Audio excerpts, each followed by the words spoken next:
आज़ान। आज़ान जो भटके इंसान को बार-बार पुकार कर याद दिलाती है कि बंदे रुक, अब अपने खुदा से जुड़, अपना धर्म फिर याद कर और उस पर चल। लेकिन यहाँ सवाल ये है कि सिर्फ नमाज को कंठस्थ दोहराते रहने से उन्होंने अपना धर्म कैसे निभाया? आज हम किसी भी धर्म के हों, हमें इस्लाम की कुछ बातें जाननी चाहिए और उनसे सीख लेनी चाहिए। ये आज़ान देकर एक मुसलमान अल्लाह को नहीं पुकार रहा, अपने साथीजनों को पुकार रहा है कि अपने खुदा का ध्यान करो, जो ज़िंदगी उसकी दी है, उसमें से वक़्त निकाल कर खुदा का शुक्रिया करो और इस ज़िंदगी में छुपे खुदा के मकसद को पूरा करो, अपने धर्म को निभाओ। इस्लाम में खुदा ने अपने बंदों को क्या मकसद दिया है? ये जानने के लिए हमें इस्लाम समझना होगा। इस्लाम का मतलब है अमन, दैट इज़ पीस। इस्लाम में मानने वाला बंदा है इंसान। क्योंकि उसको ही ज़रूरत है समझने की, बाकी सभी जीव तो वैसे भी खुदा के आदेश में ही हैं। सिर्फ इंसान ही है जो खुद को ताकतवर समझकर प्रकृति के खिलाफ चलता है। इंसान जब अमन की राह पर चलता है तो उसे अपना ईमान मजबूत रखना होता है, जो किसी भी छलावे से या लालच से या इच्छाओं से ना भटके। यानी मुसल से ईमान वाला इंसान मुसलमान। आज हर व्यक्ति जो किसी भी धर्म, जाति, देश, भाषा या संस्कृति का हो, अगर वो अपने ईमान से पक्का है, तो वो मुसलमान है। अब यहाँ एक बात जानने की है, जो इतिहास से आती है, कि जिहाद क्या है और काफिर कौन है। मुझे वाकई में इनका क्या मायना है, उसकी क्लैरिटी की कमी है। लेकिन काफिर वो इंसान है जो अपनी प्रकृति के विरुद्ध चल रहा है, क्योंकि प्रकृति ही खुदा है। और इसलिए जिहाद काफिरों का नहीं, बल्कि काफिर बनाने वाली नफ्स पर विजय पाना है। ये मुझे एक्चुअली चैनलाइज हुआ था ये मैसेज। मैं सवाल करती थी ना तब, और मैं ये सुन के बड़ी शॉक्ड हो गई और मुझे बड़ा अच्छा लगा कि ये सही बात है कि काफिर वही इंसान हो सकता है जो खुदा के ही खिलाफ चलने लग जाए। यानी कि खुदा की प्रकृति, और इंसान की प्रकृति है उसकी इंसानियत। और जिहाद हमें उसी का करना है जो हमें अपनी प्रकृति के विरुद्ध कर रही है, यानी हमारी नफ्स। तो ये बड़ी खूबसूरत चीज़ है। हाँ, आगे। क्योंकि आज हर इंसान ही काफिर है। अगर सबको काटने चले तो लाशें ही लाशें होंगी और काटने वाला भी काफिर ही होगा। जिहाद इस्लाम के दुश्मनों के खिलाफ है, यानी अमन के दुश्मन। जो अमन के खिलाफ है उससे युद्ध करना है। तो इतिहास में लड़े गए युद्ध सिर्फ धर्म के यानी मजहबी नहीं थे, ये सब युद्ध परिस्थितियों से थे। इस्लाम से भी पहले हर दफा हमारे सामने कुछ कुछ बातें निकल कर आती है कि जब जब इंसान खुद का ही दुश्मन बनकर मासूमों पर अत्याचार करने लगता है और दूसरों के अस्तित्व पर खतरा बनता है, तो उन मजबूरों की ताकत बनकर उन्हें रास्ता दिखाने ईश्वर अवतार लेते हैं, जिन्हें बाकी धर्मों में मैसेंजर्स कहा गया है। They came to show us the path, and at that time they talked in the then people's language. So today, the different religions are nothing but same ideas spoken in different language, in different times, at different place. ये समझना बहुत ज़रूरी है, क्योंकि इस्लाम भी शुरुआत से है, सनातन भी, सिक्खी भी शुरुआत से है और क्रिश्चियनिटी भी।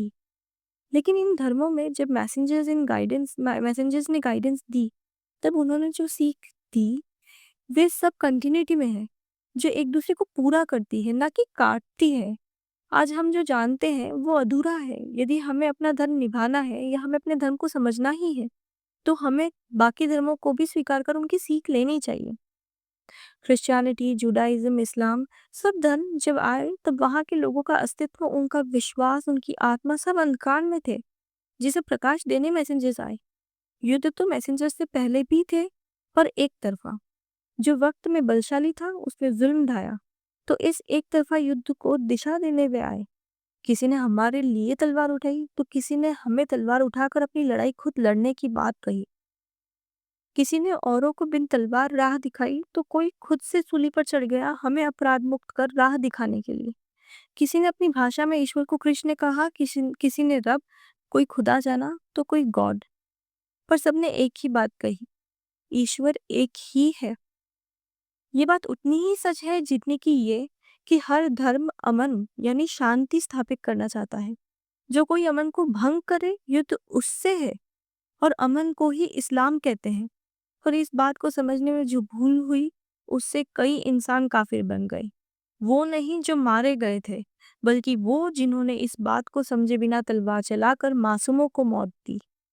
क्योंकि अपने धर्म से चलने वाला व्यक्ति अमन ही की राह पर चल रहा है, और उसे मारकर उस व्यक्ति की अमन की राह में खलल डालने वाला काफिर है।